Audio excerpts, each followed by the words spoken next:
오늘부터 율법과 복음이라는 제목을 가지고 한 3번 정도 나누어서 말씀을 전해 보려고 합니다. 왜냐하면은 첫째는 이제 율법과 복음이 무엇인가에 대해서 좀 이해를 좀 해야 되고, 또 이제 그러면은 이제 이 복음을 받은 우리는 이 세상에 살아가면서 어떠한 삶으로 살아갈 것인가가 중요한 문제가 되기 때문에 한 번에 이걸 다 할 수는 없고 한 3번 정도 분량을 나누어서 전해 보려고 합니다. 바울이라는 사람, 바나바라는 사람이 같이 합심하여서 이방인들의 전도자로 사역을 했습니다. 많은 교회들을 세웠지요. 많은 교회들을 세웠는데 심각한 그 교회의 위기가 다가왔습니다. 그 위기가 뭐냐면은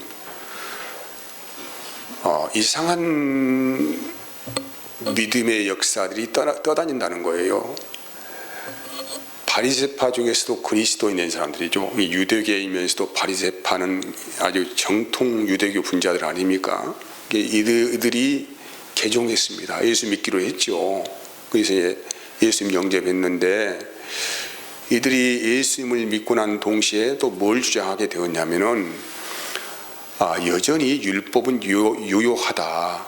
그러니까 너희가 예수만 믿어서 하나님의 자녀가 되는 것이 아니고 반드시 그와 더불어서 하나님이 주신 법을 잘 순종하여 살아가야 한다. 그래야만이 구원이 있다. 이렇게 교회들마다 돌아다니면서 교회를 흔들며 이런 교리들을 펼쳐가는 것입니다. 그래서 굉장히 바울과 바나는 심각하게 생각을 했습니다. 자칫 잘못하면 교회의 근간, 뿌리가 흔들리는 그런 아주 참 위기에 놓여 있었다는 얘기죠. 그래서 여러 번 그들을 만나서 복음이 무엇인가에 대해서 설명을 했습니다. 설득도 했습니다. 그런데 만날 때마다 심한 다툼만 있을 뿐이지 별 소득이 없었다는 것이죠. 그래서 이제 고민하다가 이렇게 우리만 이런 일을 처리해서는 안 될 부분이기 때문에 12사도의 회의를 열자. 그래서 그 사도들을 통하여서 진정한 복음이 무엇인가에 대해서 분별해서 이것을 공식화시켜야 되겠다 해서 예루살렘 교회에 청원을 하고, 그렇게 해서 정식적으로 사도회의가 열리게 된 것입니다. 여기에 바울은 또 바나바는 참석을 했습니다. 바울과 바나바는 현재 이방인 교회로 파송받은 사람들이고 안디옥 교회에서 그 기지를 가지고 이제 거기서 왔다 갔다 하면서 세계 열방에 그리스도의 복음을 전파하는 역할을 했지 않습니까? 그래서 안디옥 교회 대표로 바울과 바나바가 예루살렘 회의에 참여를 했습니다. 참여를 해서 하나님이 이렇게 역사하셔서 이방인들도 복음을 듣게 되어지고 그들이 예수님 믿게 되었다라고 여러 가지 예를 들어서 설명을 했겠지요. 설명을 하고 거기에 이제 아주 그 회의에 향방을 가늠하는 중요한 메시지를 전달하는 사람이 베드로입니다. 베드로 사도가 벌떡 일어나서 하나님이 이방인들에게 어떻게 역사를 했는가에 대해서 본인 자신이 직접 체험한 이야기죠. 왜냐하면 백부장 고넬료 집안을 성령 받게 한 사건을 베드로가 그 주체가 되어서 그 일을 했기 때문에 하나님이 이렇게 이방인들도 성령 주기를 기뻐하시더라. 그리고 그들도 우리와 동일하게 한 성령을 받았다. 이것을 증거를 하면서 그러니 이방인들도 우리와 동일하게 한 성령 안에서 아무런 조건이 없이 율법을 지키든지 아니든지 그건 문제가 되지 않는다. 아무런 조건이 없이 하나님의 은혜 안에서 그리스도인이 되었다라고 자기 간증 사례들을 이야기를 하니까 이 이야기를 가만히 듣고 있던 야고보 사도가 벌떡 일어나 가지고 그 말을 이어가는 것입니다. 13절에서 18절까지 말씀을 인용해 가면서 아모스 선지자도 이렇게 이방인들의 구원에 대해서 이렇게 예언을 했다 하면서 성경 말씀까지 끌어와서 거기에 빗대어 설명하면서 그러니 이방인들이 예수 믿고 의롭다함을 받은 것은 전적인 성령의 역사고 하나님의 뜻이었다라고 말을 합니다. 그런데 그렇다함에도 불구하고 단 몇 가지 주의를 할 점이 있다는 거예요. 주의를 할 점. 그 주의할 점이 뭐냐면은 15장 19절에서 21절까지 말씀이에요. 결론적으로 말하는 거예요. 한번 읽어볼까요? 그러므로 내 의견에는 이방인 중에서 하나님께로 돌아오는 자들을 괴롭게 하지 말고 다만 우상의 더러운 것과 음행과 목매어 죽인 것과 또 피를 멀리하라고 편지하는 것이 옳으니 이는 예로부터 각 성에서 모세를 전하는 자가 있어 안식일마다 회당에서 그거를 읽음이라고 합니다. 그러니까 야고보 사도가 이방인이 예수 믿는 것에 대해서는 아무런 것은 하자가 없다는 것이죠. 그리고 율법 지키지 않아도 된다. 하지만은 세 가지는 좀 우리가 잘 고민해서 말을 해보자. 이건 좀 금해야 되지 않겠느냐. 그래서 이제 이 세 가지의 조건을 말을 하는 것입니다. 이것이 회의의 결론이에요. 결론. 그래서 이 야고보사가 이런 말을 하니까 그에 참석한 사도들이 만장일치로 동의하고 제청하고 가결을 했습니다. 그렇게 하기로 하자라고 결정을 내렸다는 거예요. 그럼 이 세 가지가 무엇이냐? 이 세 가지 금할 것이 뭐냐면은 우상의 더러운 것을 금지시키자 이 말이죠. 무슨 말이냐면은 이방 신들을 제사에 이방 신들의 제사에 참여하는 것에 대해서 이건 금지해야 된다. 여러분, 그리스도인들은 세상의 모든 신들이 다 거짓이고 가짜라는 것을 알고 있는 사람들이에요. 다 사람들이 만들어낸 사탄의 속임수에 넘어가서 거짓 신을 조장하고 거짓 종교를 만들어냈다고 하는 것을 알고 있는 사람들이고, 그리고 신이라고 하는 존재는 한 분뿐이다 이 말이죠. 신을 반대하는 영이 귀신 아닙니까? 그러니까 이 세상의 영은 하나님만 계시는데 그 하나님의 영에 반대하고 거스르는 역사가 사탄의 역사고 귀신의 역사니까 이 두 가지만 존재할 뿐이지 다른 것은 없다. 그래서 우상의 신에 대해서 그런 그 제사 의식에 참여하는 것은 이것은 금해야 된다. 우리가 여러분 잘못 알면은 예수를 믿는 사람들도 지금 현실 안에서 조상 제사 섬기고 이런 사람들이 있잖아요.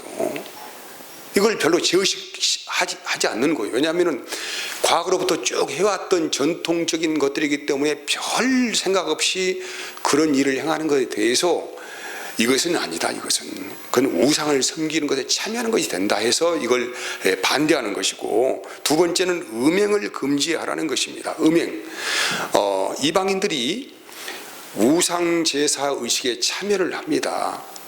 참여를 하면서 대부분 뭘 기원합니까? 물질복달라가 기원하고 또 자손번성 기원하지 않습니까? 그래서 그 당시에 재산이라고 하는 게 뭐냐면은 자손을 많이 번성을 하는 거 재산이에요. 농경문화니까 농사를 많이 짓고 뭐 여러 가지 일들을 해야 되니까. 그래서 아들을 굉장히 중요하게 생각하잖아요. 우리도 마찬가지 아니었습니까? 과거에 그런 시대를 살아왔지 않습니까? 그래서 그런 신들에게 제사를 하면서 그들이 이제 제사 의식 안에서 뭘 했냐면은 그 신전 앞에서 남녀가 부둥켜 앉고 거기서 성적 음란 행위를 한 거예요. 거기 뭐 하려고? 자손 번성을 기원하는 의식 행위야 이것이. 이들은 전혀 그것을 죄의식화하지 않습니다. 그래서 이렇게 이제 제사식 전통 안에서 그것이 자주 잡다 보니까는 사회적으로 거의 파장이 되어지고 음란이라고 하는 것이 아무런 문제가 되지 않습니다. 심지어는 그것이 이제 더 깊숙이 들어가다 보니까 동성연애가 생기고 또 심지어는 근친상간이 생기고 이렇게 아주 사회적인 무의를 일으키는 근본적인 원인이 뭐냐면 우상숭배거든요. 세상의 모든 죄악의 덜미들은 다 이런 우상숭배에서 파생되어져서 나오는 문제이기 때문에 너희가 그리스도의 잔에 참여한 자라고 하면은 이런 문제는 심각하게 고민하여서 그 습관을 버려라 이 말이죠. 이건 아니다. 여기 이제 두 번째 금기 사항이고, 세 번째는 목매어 죽인 것과 피를 먹는 것을 금지한다는 거예요. 하나님께서는 율법을 통하여서 유대인들에게 짐승의 고기를 먹기는 먹는데 피째는 먹지 말고 피는 생명이 있다고 말씀하시기 때문에 유대인들은 짐승을 잡을 때에 목을 따서 피를 다 쏟아버립니다. 고기만 먹는 거예요. 왜? 피를 금하는 말씀이 있으니까. 근데 이방인들은 그 제의식 안에서 신을 경건하게 섬긴다고 하면서 절대로 이 칼로 짐승의 목을 베어서 이거 하는 행위가 금지되어 있습니다. 왜? 그건 불경죄니까. 그래서 짐승을 어떻게 죽이냐, 그냥 목매달아 가지고 통째로 죽이는 거예요. 피를 쏟지 않습니다. 이렇게 해서 짐승을 잡아서 이제는 그것을 고기를 삶아서 어떻게 제의식을 하겠지요. 이렇게 하고 난 후에 어떻게 하냐면은 그런 제사의식이 많으니까 이 고기를 다 소화하지 못해서 시장에 내다 팝니다. 이렇게 이제 이런 의식들을 행하거든요. 그러면은 너희가 이 짐승의 이런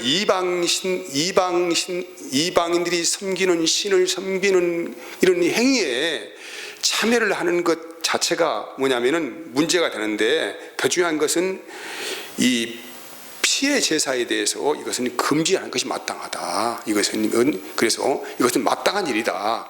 그래서 이것은 율법이 아니다. 율법이 아니고 교회의 근간이고 하나님의 덕을 세우는 길이고, 또 더욱더 중요한 것은 이방인의 제사의식에 참여하는 것을 인정하는 행위가 되니까 이것은 우상숭배와 동일한 행위다. 그러니까 이것은 피해야 한다.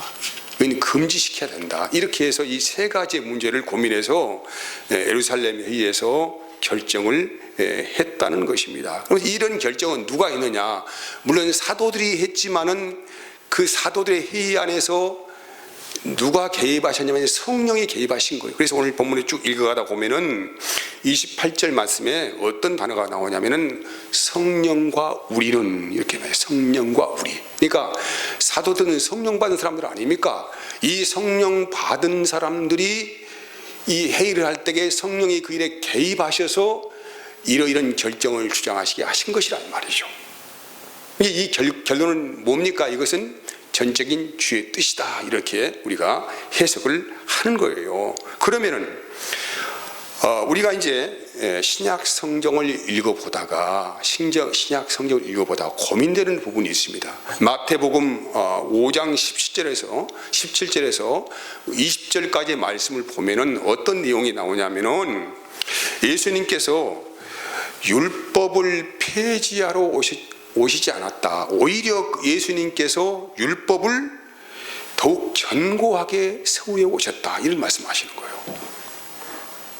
지금 예루살렘 회의에서는 율법이 아무것도 아니다. 이제는 그것은 누구나 차별 없이 그에 대해서 우리가 매일 필요가 없다 하는데, 예수님께 오셔가지고 나는 율법을 폐지하러 오신 것이 아니고 나는 율법을 오히려 더욱 견고하게 세우기 위해서 왔다.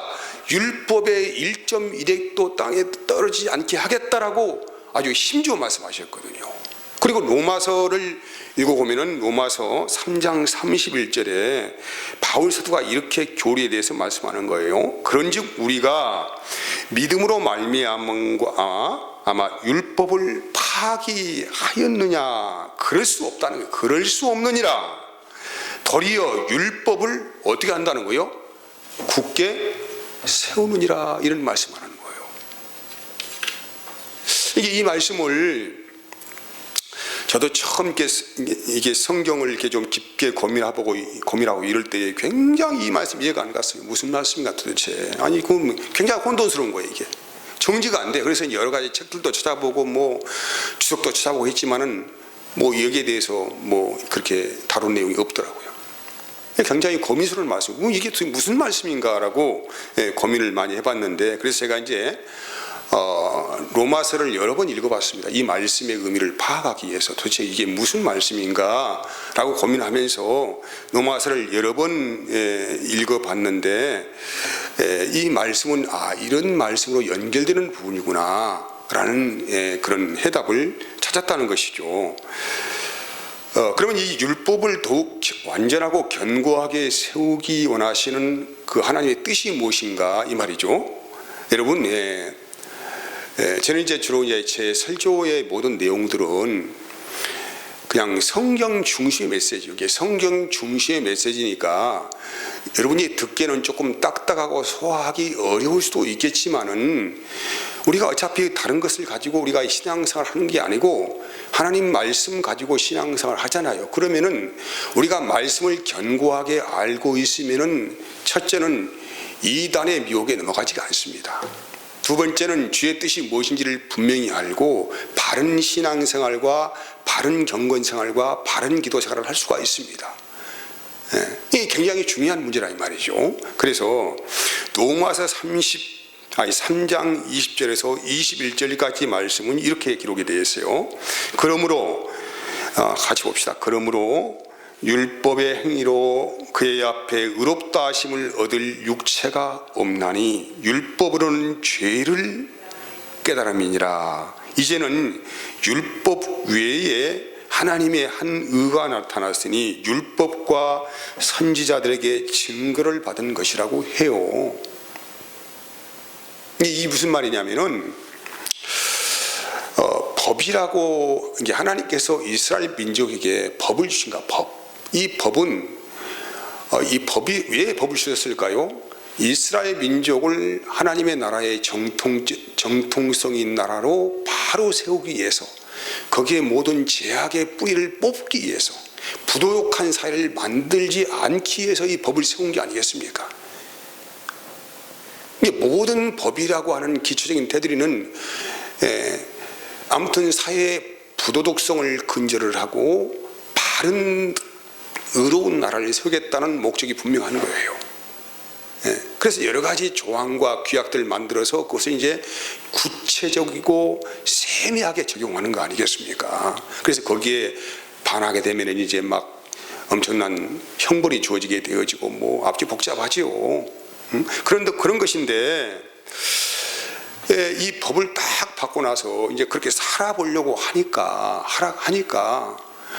이게 내가 살고 있는 인생 자체가 전부 다 법을 현재 어기고 살고 있는 거예요. 내 마음대로 살아, 내 마음대로. 내가 좋을 대로, 내가 원하는 대로. 이 인간의 욕망 아닙니까? 그러니까 법을 지키려고 하면 지키려고 할수록 이제는 고차가 돼가지고, 처음에는 어떻게 해보려고 했는데 이제 굳어져 버린 거예요. 이게 법 안 지키면 뭐 벌받게 되구나, 이 정도로 해서 그냥 벌 안 받으려고 애를 쓰고 뭐 이런 차원에서 머물다 보니까 법이 딱딱해지고 고차가 되지고 아무런 의미가 없어. 그런데 이런 가운데 하나님이 그 인생을 개입하신다 이 말이죠. 개입하셔서 봐라. 너희 인생들이 하나님께 주신 의로운 말씀 알고 있다고 해서 너희 마음대로 어떻게 그걸 해볼 수가 있겠느냐, 그렇게 살아볼 수가 있겠느냐, 이런 뭔가 알지 못한, 자기는 어떻게 알 수 없겠지만 이런 고민과 이런 은혜 안에서 막 번복이 되어서 이제는 도저히 어떻게 이 하나님의 의로운 법을 만족시킬 수 있는 삶을 살지 못하는 거예요. 이 길로 가면은 옳은 길인지 알아요. 옳은 길인지 아는데 그 옳은 길을 걸어가기에는 내 욕망이 거기에서 더 이상 나를 놔주지 않습니다. 이런 자아를 보고 탄식하고 스스로가 자아를 외치고 하면서 엄청난 고민 앞에 우리가 딱 맞닥뜨리게 서면서, 그때 이제 비로소 백기를 딱 드는 거예요. 하나님, 나는 못하겠습니다. 나는 나의 의지로 이 욕망을 어떻게 잠재울 수가 없습니다. 백기 딱 투항하면서, 하나님, 정말 제가 죄인이군요. 나를 좀 용서해 주세요. 나를 좀 살려주세요. 이렇게 하나님 앞에 간절히 이제 기도하는 사람으로, 이게 간절히 기도한다는 것은 자기 자신이 어떤 처지에 있는가를 아는 사람만이 그 깊은 수렁에서 빠져나오기를 갈망하는 소망을 가지고 하나님의 자비로움을 구하는 것이죠. 하나님 제발 좀 저를 불쌍히 여겨주세요. 이런 탄식의 기도가 나온다 이 말이에요. 그때 하나님께서 비로소 네가 알았구나. 비로소 네가 예수님이 왜 필요한지를 알았구나. 비로소 네가 하나님의 뜻이 뭔지를 깨달아 알았구나. 박수를 치시면서, 그러니까 인간이라고 하는 것은 심각한 죄의식의 절망 안에 깊이 들어가지 못하면 예수님이 누군지를 모르는 거예요. 이건 조리적으로 가르치는 문제가 아닙니다. 심각한 그 죄의식의 절망 안에 들어가 보지 않고는 예수 필요 없어요. 예수 믿으면 구원받았다, 이런 조리가 아무런 문제가 되지 의미가 없다는 거예요. 이것은요. 그래서 이 심각한 죄의식의 절망 안에 들어가서 탄식하면서 주님의 은혜를 구하고 나를 좀 불쌍히 여겨주세요, 나를 좀 도와주세요, 내가 이렇게 살다가는 성경 말씀대로 심판을 면하지 못하겠습니다. 이런 심적인 고통과 번민과 좌충우돌과 이런 가운데서 하나님의 은혜가 임하는데, 그 은혜가 뭐냐면은 예수 그리스도가 되는 것입니다. 예수 그리스도. 그분께서 이 지악의 깊은 곳에서 신음하고 있는 우리를 끌어내시기 위해서 예수님께서 자기의 몸에 죄를 정하시고 우리가 받을 하나님께 심판받아야 할 형벌을 다 받으시고 우리를 구원해낸 사건이죠. 이게 바로 뭐라는 거예요? 복음이야. 복음. 이것이, 이게 복음이에요. 다른 것이 복음이 아니요. 이것이 우리 기독교의 깊은 뼈대를 이루고 있는 복된 하나님의 음성이 되는 거란 말이죠. 이렇게 되어야 이제 비로소 이제 성경이 열립니다. 어떻게 열리냐면은, 율법이라고 하는 역할이 무엇인지 좀 알겠다.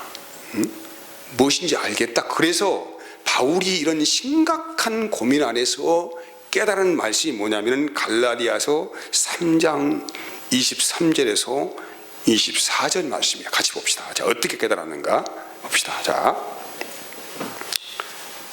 읽어봅시다. 자, 시작. 믿음이, 갈라디아 3장 23절부터 23절부터 자, 시작.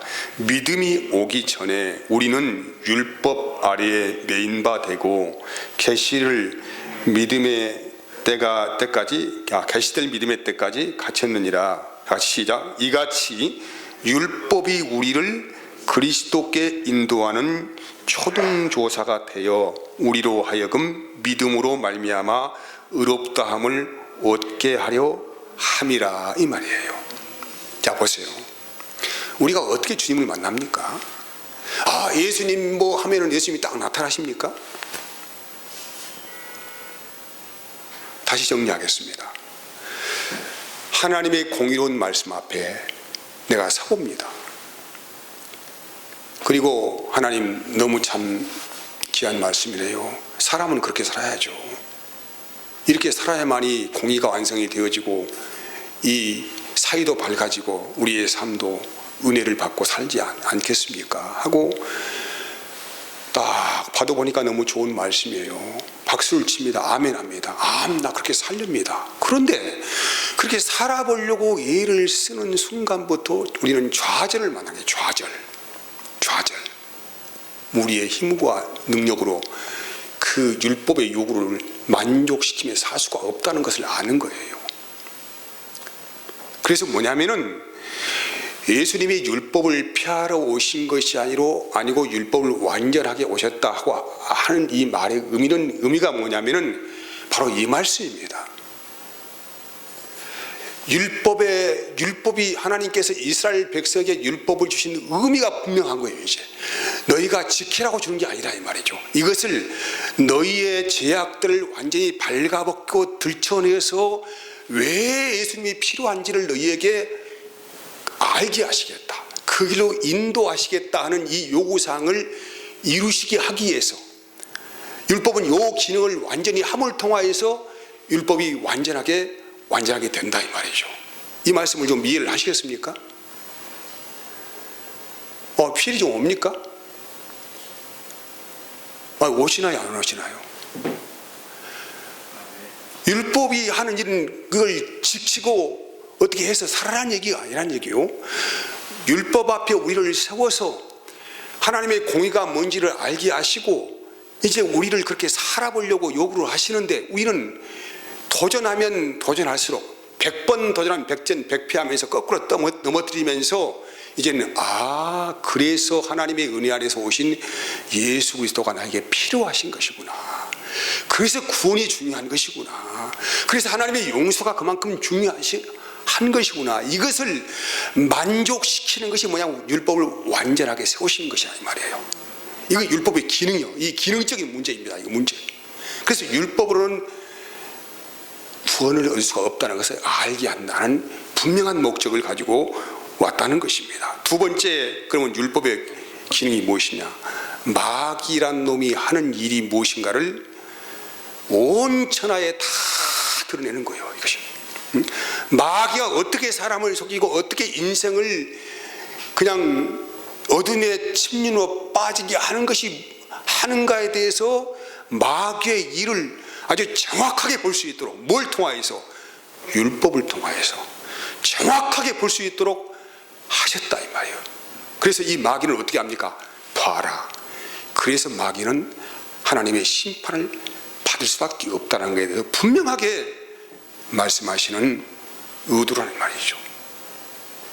요한일서 3장 8절 말씀, 죄를 짓는 자는 마귀에 속하나니 마귀는 처음부터 뭐래요? 범죄함이니라. 하나님의 아들이 나타나신 것은 어떻게 하시려고? 마귀의 일을 멸하려 하심이라.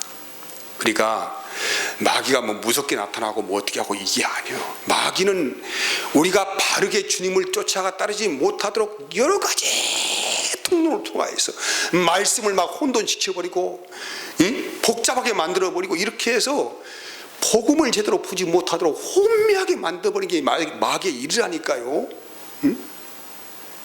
다른 것은 중요하지 않아. 바울이 지금 이 많은 교회들을 개척해서 세웠는데 갑자기 유대인으로서 개종된 그리스도인이 나타나가지고는 교회들마다 돌아다니면서 예수님만 믿는다고 구원받냐? 아니요. 하나님이 율법 주셨잖아. 요거 지켜야 돼. 요거 지켜야 구원받아. 예수만은 부족해. 이렇게 혼돈스레 가르치니까 이 영향을 받은 사람들이 어떻게 했습니까? 맞아, 사람이 선하게 살아야지. 그렇지, 그렇게 살아야지. 그냥 그렇게 해서 이상하게 막 그쪽 편이 막 많아져 버리고, 교회가 두 갈래로 갈라지고 막 실싸움이 나고 그렇게 됐다 이 말이죠. 이런 가운데 심각한 고민 가운데서 예루살렘 회의가 열리게 되었다. 그러면 예수님께서 복음서에서 어떻게 말씀하셨는가 보면은 혼인잔치 비유를 통하여서 구원의 은혜가 무엇인지를 말씀하셨어요. 자, 누가복음 14장 12절에서 14절까지 말씀을 봅시다. 자, 누가복음 14장 12절에서 14절. 자, 봅시다. 시작. 또 자기를 청한 자에게 이르시되 내가 점심이나 저녁이나 베풀거든 벗이나 형제나 친척이나 부한 이웃을 청하지 말라. 두렵건대 그 사람들이 너를 도로 청하여 내게 가풍이 될까 하노라. 잔치를 베풀거든 차라리 가난한 자들과 몸 불편한 자들과 저는 자들과 맹인들을 청하라. 그리하면 그들이 갚을 것이 없으므로 내게 복이 되리니 이는 의인들의 부활 시에 내게 복이 되리니 이는 의인들의 부활 시에 내가 가품을 받겠습니다 하시더라. 이 말씀이 뭐냐면은 잔치를 청할 때에 뭔가 충분히 다시 갚을 수 있는, 내가 이렇게 누구한테 밥을 사주면은 그 밥을 또 나에게 답례한다고 살 수 있는 그런 조건을 가진 사람을 청하는 것은 아니라 이 말이죠. 네가 진짜 잔치를 베풀려고 하거든, 식사 대접하려고 하거든, 도저히 갚을 것이 없는 처지에 있는 사람을 청하라 이 말입니다. 이 말 무슨 말인지 알겠어요? 그래서 그 당시에 창녀, 세리, 죄인들, 이런 사람들은 그 유대 사회에서 아웃사이더들이기 때문에 갚을 것이 없는 아주 가난한 사람들이었어요. 천박한 또 직업을 가지고 있었지요. 이게 죄인으로 지목된 사람들이야 이 말이에요.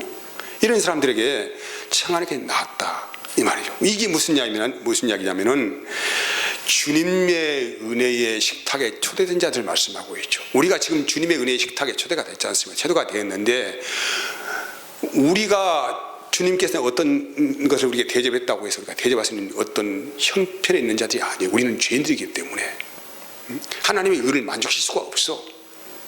그래서 이 초대 잔치 비유를 통하여서 갚을 것이 없는 자들, 세리나 죄인이나 창녀들을 청하는 것처럼 우리 주님이 우리를 그렇게 초대했다 이 말이죠.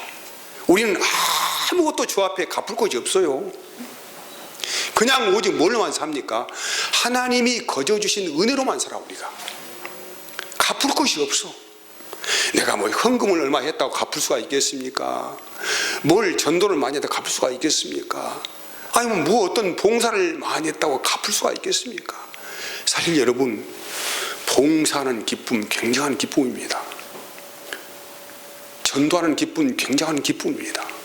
다 이 기쁨이에요. 이것이 은혜 받은 사람들은 다 이 기쁨이에요. 이것이 봉사하는 것 대단한 기쁨입니다. 이 성경의 말씀 안에서는 주는 자가 받는 자가 복되다 이 말이에요. 이 말씀의 의미 안에서는 갚을 것이 없는 은혜를 받은 우리에게 주신 은혜라 이 말이에요. 주님은 우리에게 주는 자이십니다.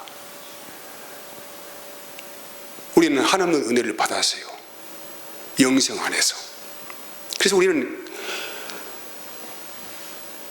율법의 마지막이시고 율법의 완성으로 오신 분이고, 첫째 것을 폐하시고 둘째 것을 세우시는 분, 또 옛 언약과 새 언약 안에서 이제 옛 언약을 폐하시고 새 언약으로 오신 그리스도죠. 이것이 율법이 마침이 되었으니까.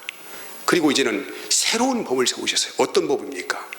우리의 생명을 살리는 새로운 생명의 성령의 법을 세웠다는 거예요. 이 법을 통하여서, 이 새로운 성령의 생명의 법을 통하여서 모든 자들이 공평한 은혜 안에서 율법을 지키고 선한 행위를 해서 은혜 받고 그리스도인 되는 것이 아니고, 조건 없는 사랑의 은혜 안에서 우리가 다 하나님의 자녀로 그렇게 입양된 복을 받았다는 것입니다. 자, 이 말씀이 잘 좀 한 주간에 정리가 되시고, 다음 주에 이 말씀을 이어서 어떻게 그리스도인들은 이 복음의 메시지 안에서 삶을 살아가야 될 것인가에 대해서 말씀을 나눠보기를 원합니다. 제가 기도하겠습니다. 하나님 감사합니다.